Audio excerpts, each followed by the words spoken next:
नमस्कार। HP exam notes में आपका स्वागत है।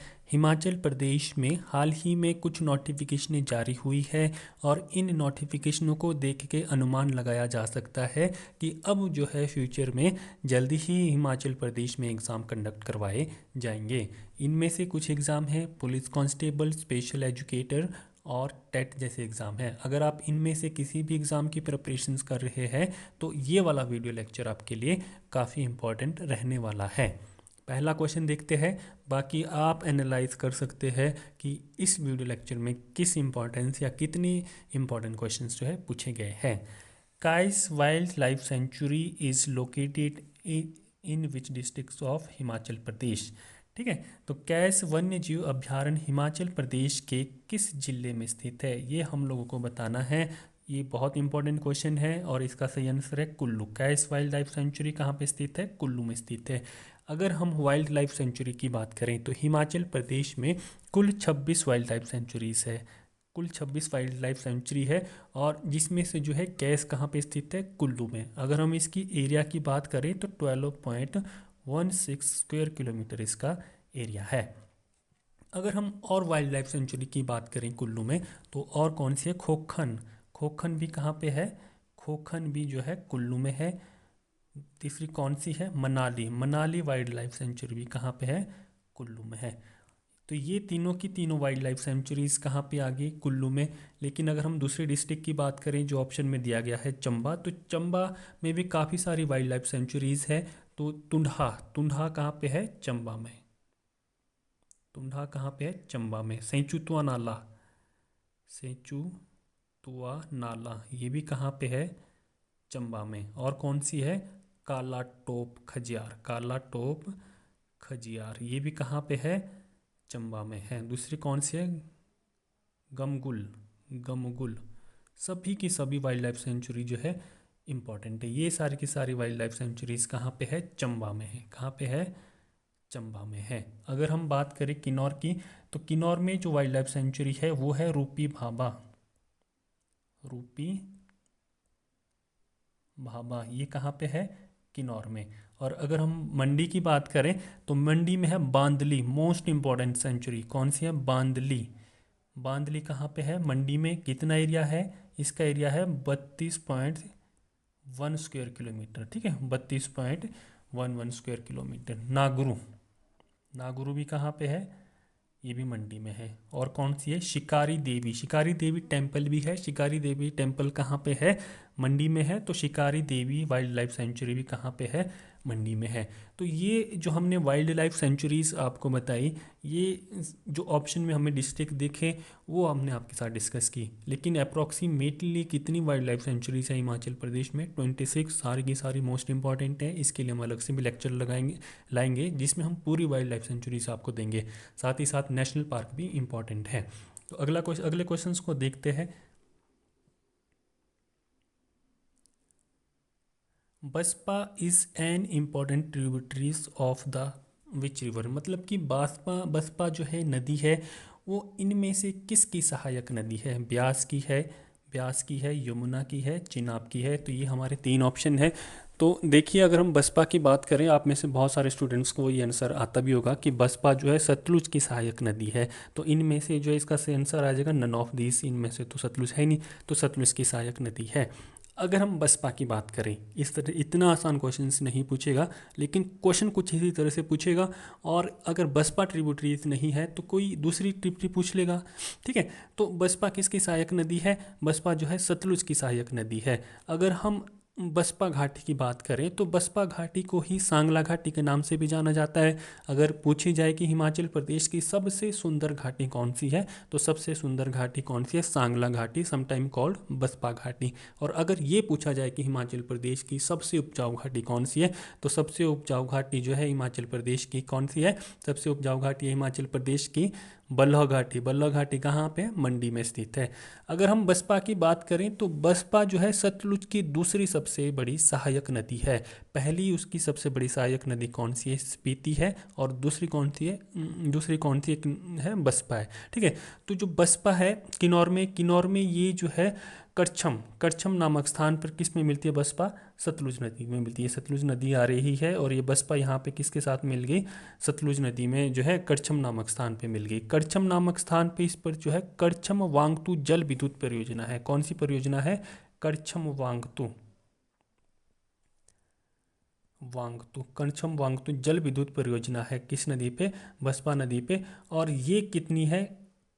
1000, कितने कितने मेगावाट की है? 1000 मेगावाट की है। अगर हम करछम वांगतू जल विद्युत परियोजना की बात करें तो ये जो है हिमाचल प्रदेश की अपनी सबसे पहली निजी परियोजना है। कौन सी परियोजना है? हिमाचल प्रदेश की अपनी निजी परियोजना है। और ये जो लेंथ है बसपा की कहाँ पर? सतलुज में ड्रॉप करती है। तो कितनी है? 72 किलोमीटर। तो ये यहाँ से क्वेश्चन पूछा जाएगा कि सतलुज की दूसरी सबसे बड़ी सहायक नदी की नॉर्म में कौन सी है? बसपा। और सतलुज की पहली सबसे बड़ी सहायक नदी की नॉर्म में कौन सी है? स्पीति। जो है बसपा अपने आप को सतलुज में कहाँ पे ड्रॉप करती है, कहाँ पे मिलाती है? तो करछम में। करछम में बसपा नदी पर कौन से जो है परियोजना बड़ी है? कौन सी परियोजना? करछम वांगतू जल विद्युत परियोजना। और कितने की है? 1000 मेगावाट की जो है यहाँ पे स्थित है। आगे देखते हैं, नेक्स्ट क्वेश्चन को देखते हैं। कुंजुम दर्रा हिमाचल प्रदेश के किस जिले में स्थित है? Kunzum pass is located in which district of Himachal Pradesh? तो ये हमने बताना है। तो अगर हम कुंजुम की बात करें तो कुंजुम दर्रा जो है हिमाचल प्रदेश में किस जिले में स्थित है? लाहौल स्पीति में स्थित है। कहाँ पे स्थित है? लाहौल स्पीति में। अगर आप हिमाचल प्रदेश में दर्रों की बात करेंगे, पासिस की बात करेंगे, तो हिमाचल प्रदेश में जो है लगभग 100 से भी अधिक पासिस है जो एग्ज़ाम्स को लेके इंपॉर्टेंट है। इन पासिस को जो है ट्रिक के साथ करने पड़ते हैं। जैसे कि अगर आपसे पूछा जाएगा कि चंबा में इनमें से कौन से पासिस है, तो वैसे चंबा में बहुत सारे पासिस है, लेकिन हमारी एक ट्रिक है जिसमें हमने बताया हुआ है कि चीनी क्यों चोरी, ठीक है, चीनी क्यों चोरी तुमने। तुमने चाहे आप ऐसे लिख लो, कोई प्रॉब्लम नहीं है, जैसे भी आपने लिखना है। तो चीनी से हो गया चीनी दर्रा। चीनी दर्रा कहाँ स्थित है? चंबा में। क्यों दर्रा कहाँ स्थित है? चंबा में। चोरी है तो हमने तोरी, तोरी दर्रा कहाँ पे स्थित है? चंबा में। तो कुछ इस तरह से हम आप लोगों को लगभग 100 दर्रे ट्रिक के से करेंगे। अगर आप हमारे साथ जुड़े हुए रहते हैं तो इस तरह से आपने दर्रे करने हैं। अगर हम कुंजुम दर्रे की बात करें तो कुंजुम दर्रा कहाँ पे है? लाहौल स्पीति में है। और लाहौल स्पीति में एक और दर्रा भी है, परांगला दर्रा। कौन सा पासिस है? परांगला पासिस। परांगला पासिस जो है हिमाचल प्रदेश का सबसे हाईएस्ट पास है। परांगला पास हिमाचल प्रदेश के सबसे ऊंचाई पे स्थित दर्रा कौन सा है? परांगला दर्रा। कितने ऊंचाई पे स्थित है? 5548 मीटर की ऊंचाई पे स्थित है। कहाँ पे स्थित है? स्पीति में। स्पेसिफिकली कहाँ पे स्थित है? स्पीति में। और वैसे लाहौल स्पीति भी कई बार पूछा जाता है। अगर हम फिर एल्टीट्यूड की बात करें, ऊंचाई की बात करें, तो ये जो हमारा जो कुंजुम दर्रा है, तो कुंजुम दर्रे की ऊंचाई कितनी है? 4590। कितनी है? 4590 मीटर की ऊंचाई पे कुंजुम दर्रा स्थित है। हिमाचल प्रदेश का सबसे ऊंचाई पर स्थित दर्रा कौन सा है? परांगला है। कहाँ पे? स्पीति में। कितना है? 5548 मीटर स्थित है। अगर हम लाहौल की बात करें तो बारा लाचा दर्रा है। कौन सा दर्रा है? बारा लाचा दर्रा। बारा लाचा दर्रा ये कहाँ पे है? ये लाहौल में स्थित है। कहाँ पे स्थित है? लाहौल में स्थित है। और इसे जो है 4 राहों वाला दर्रा भी कहते हैं। और क्या कहते हैं इसको? 4 राहों वाला दर्रा भी कहते हैं। तो इस तरह से जो है हम लोगों ने पासिस करने हैं।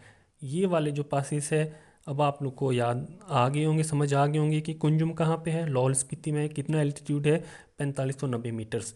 हिमाचल प्रदेश का सबसे ऊंचा पर स्थित दर्रा कौन सा है? परांगला दर्रा। कितना एल्टीट्यूड है? 5548 मीटर है। और कहाँ पे है? स्पीति में स्पेसिफिकली है। और लाहौल में बारालाचा दर्रा कहाँ पे? लाहौल में स्थित है। और इसे और क्या बोला जाता है? 4 राहों वाला दर्रा भी बोला जाता है। बाकी जो दर्रे हैं वो बहुत सारे हिमाचल प्रदेश में। तो हम लोगों ने यहाँ पे एक हल्का सा ट्रिक बताई थी आप लोगों को कि चीनी क्यों चोरी तुमने, तो वो उस तरह से भी आप लोग जो है ये पासिस कर सकते हैं। अगला क्वेश्चन देखते हैं। Hari Rai temple is located in which district of Himachal Pradesh? Himachal Pradesh में जो है हरी राय मंदिर किस जिले में स्थित है? तो ये हम लोगों को बताना है। तो हरी राय मंदिर कहाँ पे स्थित है, ये हम लोगों को बताना है। तो ये एक्चुअल में कहाँ पे स्थित है? चंबा में स्थित है। अगर हम टेम्पल्स की बात करें तो टेम्पल्स भी बहुत सारे हैं हिमाचल प्रदेश में। हरी राय टेम्पल्स की बात करें तो यह शिखर शैली में स्थित है और भगवान शिव शंकर को समर्पित है। किसको समर्पित है? भगवान शिव शंकर को समर्पित है। और किस शैली में है? शिखर शैली में है। अगर टेम्पल की बात करें कि इस टेम्पल का निर्माण किसने किया होगा, तो ऐसा बताया जाता है कि 11वीं शताब्दी में इस टेम्पल का निर्माण जो है सालवाहनों ने करवाया था। ऐसा प्रॉपर वो नहीं है कि किस राजा ने किया था, लेकिन ऐसा बताया जा रहा है कि सालवाहनों ने जो है 11वीं शताब्दी में इस मंदिर का निर्माण करवाया था। टेम्पल्स हिमाचल प्रदेश में और भी बहुत इंपॉर्टेंट है। जैसे मंडी की बात करें तो भूतनाथ टेम्पल कहाँ पे है? मंडी में है। पराशर टेम्पल कहाँ पे है? मंडी में है। ठीक है। नागरू महादेव टेम्पल कहाँ पे है? मंडी में है। भैरव टेम्पल कहाँ पे है? मंडी में है। अगर हम कुल्लू की बात करें तो बिजली महादेव टेम्पल कहाँ पे है? कुल्लू में है। जामलू देवता टेम्पल कहाँ पे? कुल्लू में है। मनु टेम्पल कहाँ पे है? कुल्लू में है। रघुनाथ टेम्पल और कार्तिकेय टेम्पल और सबसे फेमस हिडिंबा देवी टेम्पल्स भी कहाँ पे है? कुल्लू में है, स्थित है। कुल्लू में something like that, somewhere like that Manali में हिडिंबा देवी टेम्पल स्थित है। आगे हम देखते हैं कांगड़ा। तो कांगड़ा की अगर बात करें तो ज्वालामुखी टेम्पल कहाँ पे? कांगड़ा में है। ब्रजेश्वरी टेम्पल कहाँ पे? कांगड़ा में। मसरूर रॉक कट टेम्पल कहाँ पे? कांगड़ा में है। और बैजनाथ टेम्पल कहाँ पे है? कांगड़ा। और लक्ष्मी नारायण जैसे टेम्पल भी कहाँ पे है? कांगड़ा में है। तो ये सारे के सारे टेम्पल्स जो हमने बताए, जो ऑप्शन में डिस्ट्रिक्ट थे, उनके टेम्पल्स को भी हमने डिस्कस कर दिया। लेकिन टेम्पल्स भी बहुत इंपॉर्टेंट है, इनके शैलियाँ, इनके स्टाइल जो है एग्ज़ाम के लिए इंपॉर्टेंट है। तो वो सारे आप लोगों ने देखने हैं अगर आप किसी भी हालत में इस एग्ज़ाम्स को क्रैक करना चाहते हैं। अगला क्वेश्चन को देखते हैं। भाई दो नापाई slogan was raised during which moments in Himachal Pradesh? भाई दो नापाई का नारा हिमाचल प्रदेश में किस आंदोलन के दौरान उठाया गया था? तो ये क्वेश्चंस बार बार पूछा जाता है, बहुत कॉमन सा क्वेश्चन है, बहुत बार इस क्वेश्चंस को पूछा गया है। लेकिन फिर ये क्वेश्चंस जो है दोबारा पूछा जाएगा, कम संभावना है, लेकिन यहाँ से क्वेश्चन आएगा, ये बहुत इंपॉर्टेंट है। तो ये वाला जो भाई दो नापाई नारा जो है पछोता आंदोलन के दौरान उठाया गया था। और इसको जो है कब, पछोता आंदोलन कब शुरू हुआ था? 1942 में शुरू हुआ था। और अगर हम नेशनल की बात करें तो उस समय भारत में भारत छोड़ो आंदोलन शुरू हुआ था, क्विट इंडिया मूवमेंट।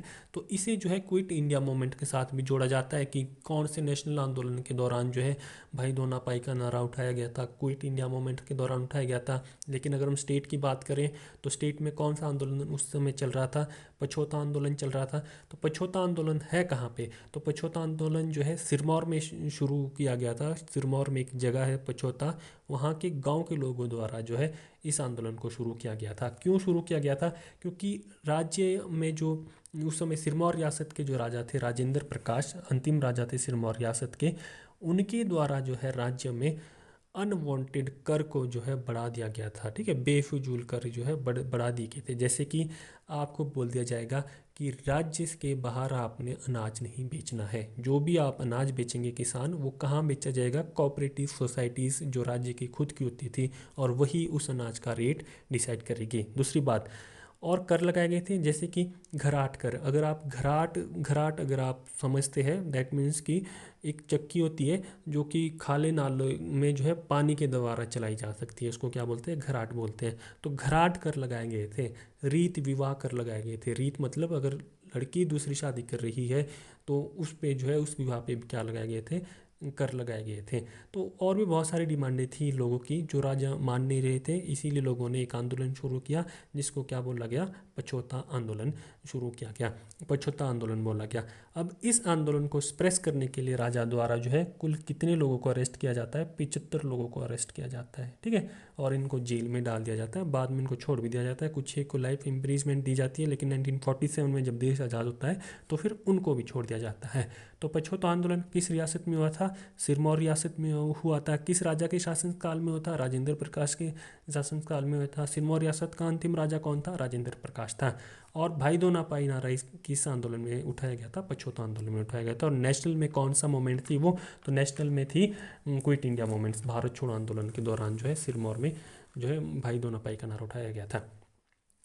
लेकिन पछोता आंदोलन जितना भी है हल्का फुल्का आपको समझ आ गया है। अब यहाँ पे अगर हम बी ऑप्शन को देखें तो यहाँ पे है जुग्गा मूवमेंट। जो जुग्गा मूवमेंट कहाँ पे शुरू किया गया था? तो जुग्गा मूवमेंट जो है बिलासपुर में शुरू किया गया था। और कब शुरू किया गया था? 1883 में। कब शुरू किया गया था? 1883 में। और उस समय वहाँ के राजा कौन थे? अमरचंद जो है वहाँ के राजा थे। कौन थे वहाँ के राजा? अमरचंद।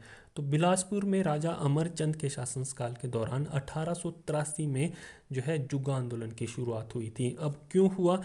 बिलासपुर में भी जो है राजा के द्वारा आम जनता पर, किसानों पर जो है बहुत सारे कर लगा दिए गए थे, जिस वजह से जो है वहाँ पे जो ब्राह्मण थे, कहाँ पे? बिलासपुर में जुग्गा ब्राह्मण जो थे वो अपने घरों को छोड़ के कहाँ पे चले गए थे? पहाड़ी पे चले गए थे और झुग्गी झोपड़ियों में रहना शुरू कर दिया था। और उसके ऊपर उन्होंने क्या लगा दिया था? एक झंडा, अपने इष्ट देवता का झंडा लगा दिया गया था।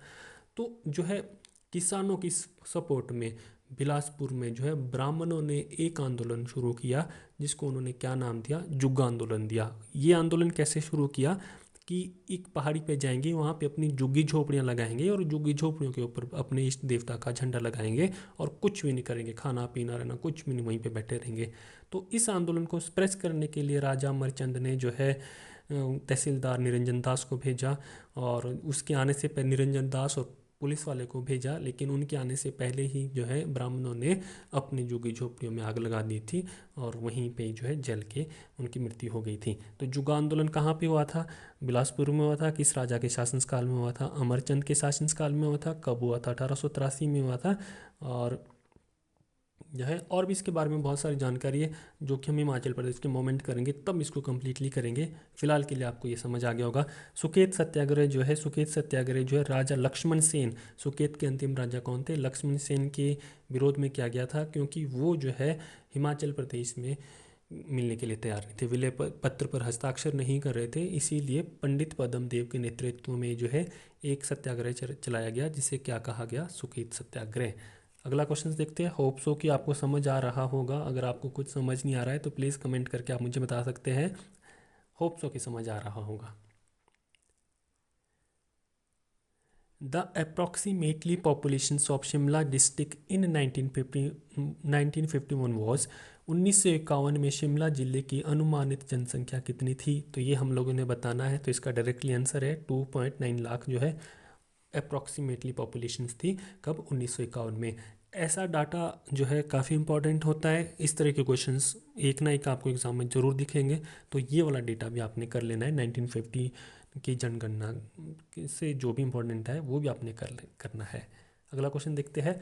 The popular Holi festival is incomparable celebrated in which place? लोकप्रिय होली का त्यौहार किस स्थान पर अतुलनीय रूप से मनाया जाता है? तो होली का त्यौहार जो है हिमाचल प्रदेश में कहाँ पे मनाया जाता है? सुजानपुर में मनाया जाता है, ये हम सभी लोगों को पता है। लेकिन इस फेस्टिवल्स को किसने शुरू किया था? तो होली का त्यौहार जो सुजानपुर में मनाया जाता है उसे राजा संसार चंद द्वारा शुरू किया गया था। कब शुरू किया गया था? ये अप्रॉक्सीमेटली अगर हम इसकी बात करें तो 1700 के आसपास जो है ये त्यौहार शुरू किया गया था। एग्जैक्ट डेट तो अभी निकाल पाना इसका टफ है, लेकिन सुजानपुर में होली का त्यौहार शुरू किया गया था। अगर हम आगे बात करें कुल्लू दशहरा, अगला कौन सा है? कुल्लू में फिर कौन सा सबसे फेमस है? कुल्लू दशहरा। तो कुल्लू दशहरा कब शुरू किया गया था? 1653 में जो है इसे शुरू किया गया था। और किस राजा के शासनकाल में शुरू किया गया था? राजा जगत सिंह के शासनकाल के दौरान जो है शुरू किया गया था। इसके पीछे भी एक स्टोरी है। क्या स्टोरी है? कि भाई राजा जगत सिंह को खाने में जो है कीड़े दिखाई देते थे, ब्लड दिखाई देता था। तो जो है वो बहुत परेशान थे इन सभी चीज़ों से जो उन्हें दिखाई दे रहा होता है। तो उन्हीं के एक ब्राह्मण होते हैं, वो उनको बोलते हैं कि अगर वो जो है अयोध्या से माधव राव की मूर्ति को लेकर अगर वो कुल्लू में स्थापित कर देते हैं, तब उनकी इस बीमारी का इलाज होता है। तो बाद में वो एक नंदलाल ब्राह्मण को भेजते हैं, वो अयोध्या से मूर्ति चोरी करके लाते हैं और उसे कहाँ पे स्थापित करता है राजा जगत सिंह? धौलापुर। धौलापुर कहाँ पे है? धौलापुर ग्राउंड है कुल्लू में, वहाँ पे स्थापित करते हैं। और कब की बात है? 1653 की बात। तो जब वो मूर्ति वहाँ पे स्थापित होती है तो उसी समय से जो है 1653 से ही जो है यहाँ पे जो है दशहरा ऑर्गेनाइज करवाना शुरू किया गया था। ठीक है। अब यहाँ पे अगर हम मंडी की बात करें तो मंडी में कौन सा फेस्टिवल फेमस है? शिवरात्रि। मंडी की शिवरात्रि इंटरनेशनल फेस्टिवल है। अगर हम शिमला की बात करें तो शिमला का कौन सा फेस्टिवल फेमस है? तो वो है क्या बोलते हैं, लवी फेयर। लवी फेयर कहाँ का फेमस है? शिमला का फेमस है। और ये कहाँ पे मनाया जाता है? रामपुर बुशहर में मनाया जाता है। और किस राजा के शासनकाल के दौरान जो है लवी फेयर शुरू हुआ था? तो ये जो है राजा कहरी सिंह के शासनकाल के दौरान 1683 ईस्वी में शुरू हुआ था। कब हुआ था? 1683 ईस्वी में लवी फेयर शुरू हुआ था। इसे ट्रेड फेयर कहा जाता है। हिमाचल प्रदेश का सबसे ओल्डेस्ट फेयर कौन सा है? लवी फेयर। और इसे क्या कहा जाता है? ट्रेड फेयर कहा जाता है। तो लद्दाख और तिब्बत की लड़ाई हो रही होती है। देलुपा सेक्ट होता है, गेलुपा सेक्ट इनको कहा जाता है। इनके बीच जो है लड़ाई हो रही होती है। तो जो राजा कहरी सिंह था बुशेर का, उसने जो है तिब्बतियों की सहायता की थी। तो तिब्बतियों के साथ फ्री ट्रेड करने के लिए इन रियासतों के बीच में एक फेयर शुरू किया जाता है जिसको लवी फेयर कहा जाता है। लेकिन 1962 में इंडो चाइना वॉर जब होती है, उसके बाद इंटरनेशनल बॉर्डर सील कर दिए जाते हैं और ये फेयर भी जो है, जो ट्रेडिंग जो है, ट्रेड होती थी किसके साथ? तिब्बत के साथ फ्री में, वो भी बंद की जाती है। ठीक है। तो 1683 में जो है लवी फेयर शुरू हुआ था। कहाँ पे? रामपुर बुशहर में। 1653 से जो है राजा जगत सिंह ने कुल्लू में कुल्लू दशहरा मनाना शुरू किया था और राजा संसार चंद ने सुजानपुर में जो है ब्रिज जैसी होली मनाना शुरू की थी। तो ये क्वेश्चन था। होप सो कि आपको समझ आ गया होगा। और भी बहुत सारी यहाँ पे बातें हैं जो मैं नहीं बता पा रहा हूँ बिकॉज ऑफ टाइम। तो मैंने जो है काफ़ी सारे वीडियो लेक्चर्स हिमाचल प्रदेश की हिस्ट्री को लेके पहले ही अपलोड किए हुए हैं, आप वो भी देख सकते हैं। अगर आपकी कोई क्वारीज है तो आप कमेंट करके हमें बता सकते हैं। नेक्स्ट क्वेश्चन को देखते हैं। मोस्ट इंपॉर्टेंट क्वेश्चन है, anti terrorism day observe on, ठीक है, death of anniversary of Rajiv Gandhi. ठीक है।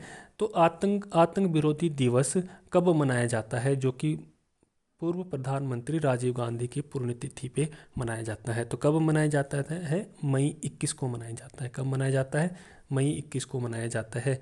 तो 1991 की बात है जब जो है prime minister at the time के राजीव गांधी को जो है तमिलनाडु के श्री, देखो ये जगह का नाम है स्पेसिफिकली श्री पेरुम बड्डर। ठीक है। तो इस जगह में जो है, कहाँ पे? ये तमिलनाडु में की हम बात करते हैं। तो 21 मई 1991 में जो है तमिलनाडु में जो है राजीव गांधी को एक सुसाइड बम्बर द्वारा मार दिया जाता है। ठीक है। तो उनकी पुण्यतिथि में क्या मनाया जाता है? एंटी टेररिज्म डे सेलिब्रेट किया जाता है। मोस्ट इंपॉर्टेंट क्वेश्चन है, इसको आप कर लेना। ठीक है। अगला क्वेश्चन देखते हैं। Which of the following is not a kharif crop? इनमें से कौन सी जो है खरीफ फसल नहीं है? तो अगर हम खरीफ की बात करें, खरीफ होती है, फिर रबी होती है और फिर जैद, 3 प्रकार की फसल होती है। अगर हम खरीफ की बात करें तो खरीफ जो क्रॉप होती है वो बोई जाती है जून में और इसकी कटाई होती है अक्टूबर में। कब होती है? अक्टूबर में। और जो रबी क्रॉप होती है उसकी जो है बिजाई, मतलब बीजते हैं हम उसको अक्टूबर में और उसकी कटाई कब होती है? मार्च में होती है। कब होती है? मार्च में होती है। और अगर हम जैद क्रॉप की बात करें, जैद फसल की बात करें, तो इनकी जो है बिजाई कब होती है? मार्च में। और इनको काटा कब जाते हैं? मई में। ये जनरली वो क्रॉप्स रहती है। क्रॉप क्या, जैसे कि खीरे हो गए, समथिंग लाइक दैट, की हमारे कद्दू हो गए, जैसे जस्ट लाइक दैट की। तो ये कुछ इस तरह से रहते हैं क्रॉप। मतलब ये ना, ये तो नहीं होंगे खीरे कद्दू, तो नहीं होंगे होप तो। लेकिन ये ना वो होती है जिसमें ना बालियाँ सी होती है ऐसी। ठीक है, वो वाली इसमें रहती है।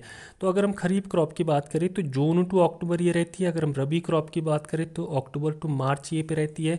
तो अगर आप देखें तो यहाँ पे जो है कौन सी खरीफ क्रॉप नहीं है? तो मस्टर्ड जो है खरीफ क्रॉप नहीं है। तो ये आपको देखना है, ये क्रॉप काफ़ी पूछी जाती है, तो इनको आपने एक बार से ठीक से देख लेना है। अगला क्वेश्चन देखते हैं। टॉलेस्ट ट्री, इनमें से कौन सा टॉलेस्ट ट्री है? ठीक है, एक्यूलिप्टस, देवदार, सेक्विया या नन ऑफ दिस। तो इनमें से सबसे ऊंचा वृक्ष किसका रहता है? तो इनमें से सबसे ऊंचा वृक्ष जो है सिकोया रहता है। तो सी इसका करेक्ट आंसर है। तो साइंस से भी पुलिस में क्वेश्चन पूछे जाएंगे, तो कुछ इसी तरह से क्वेश्चन पूछे जाएंगे, काफ़ी इंपॉर्टेंट है।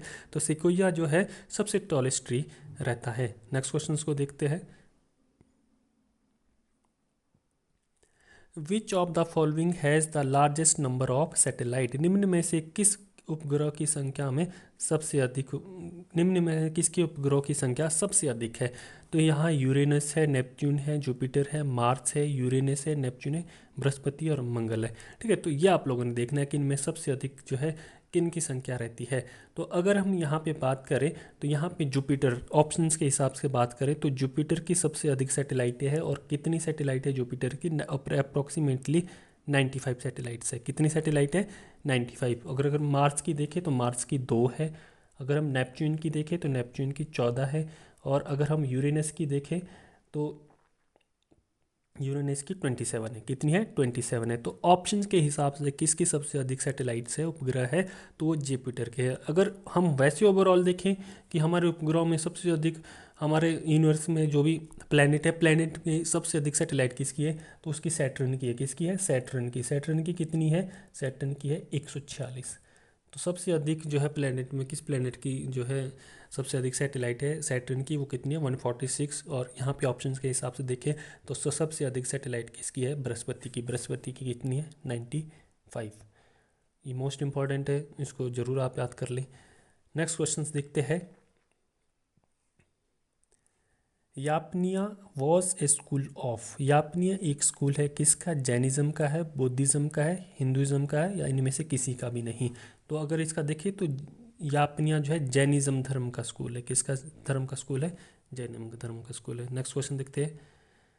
The sacred place of Christianity. Christian, ठीक है, सब the sacred place of Christians. ईसाइयों का पवित्र स्थान इनमें से कौन सा है? तो एक है नजारत, दूसरा कौन सा? जेरूसलेम है, तीसरा मक्का है, और या इनमें से कोई सिवा नहीं।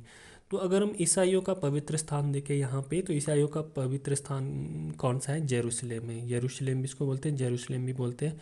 तो ये ईसाइयों का पवित्र स्थान है। ये क्यों इंपॉर्टेंट है? क्योंकि आप लोगों ने अभी हाल ही में देखा होगा कि भाई इज़राइल और फ़िलिस्तीन की आपस में बैटल्स हो रही है, और ये बैटल्स कहीं ना कहीं यरूशलेम्स को लेके इनके बिटवीन कुछ ना कुछ विवाद चलता ही रहता है। क्योंकि जो हमारे ईसाई है वो भी जेरूशलेम्स को अपनी पवित्र सिटी, सैक्रेड सिटी मानते हैं, और उन्होंने जो है इसको अपनी कैपिटल घोषित किया हुआ है। बहुत सारी कंट्री मानती भी नहीं है कि इनकी ये कैपिटल है।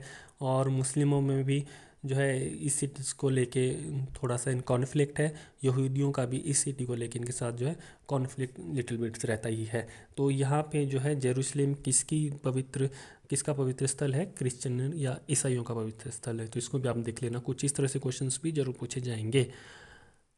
How many medals were won by India at Paris Olympic 2024। ठीक है, पेरिस ओलंपिक 2024 में भारत ने कितने पदक जीते?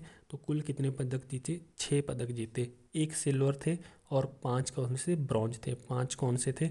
ब्रॉन्ज थे। तो कुल भारत ने 6 पदक जीते हैं, और इनमें सिल्वर जो है नीरज चोपड़ा ने जीता था। किसके साथ? पाकिस्तान के अरशद नदीम के साथ इन्होंने जो है जेवलिन थ्रो में जो है सिल्वर मेडल जीता था। और गोल्ड मेडल किसने जीता था? अरशद नदीम ने। कितने मीटर इन्होंने भाला फेंका था? अरशद नदीम ने 92.97 मीटर इन्होंने भाला फेंका था। तो ये गोल्ड जीत लिया इन्होंने, अरशद नदीम ने। और नीरज चोपड़ा ने कितना फेंका था? 89.45 मीटर। तो इन्होंने सिल्वर जीता था। किसने जीता था? तो भारत ने कुल 6 पदक जीते थे पेरिस ओलंपिक में, जिनमें से कि 1 सिल्वर था और बाकी 5 क्या थे? ब्रॉन्ज मेडल थे। ठीक है, अब आगे कॉन्फ्लिक्ट तो आपने काफ़ी देखा होगा कि ये एक न्यूज़ थी जिसने पूरे भारत के दिल को तोड़ दिया था। इसमें क्या था कि भाई recently which Indian wrestler was announce her retirement after being disqualified from Olympic. इनमें से हाल ही में किस भारतीय पहलवान ने ओलंपिक से अयोग्य घोषित होने के बाद अपनी सेवानिवृत्ति की घोषणा की? तो वो कौन सी थी? विनेश फोगाट।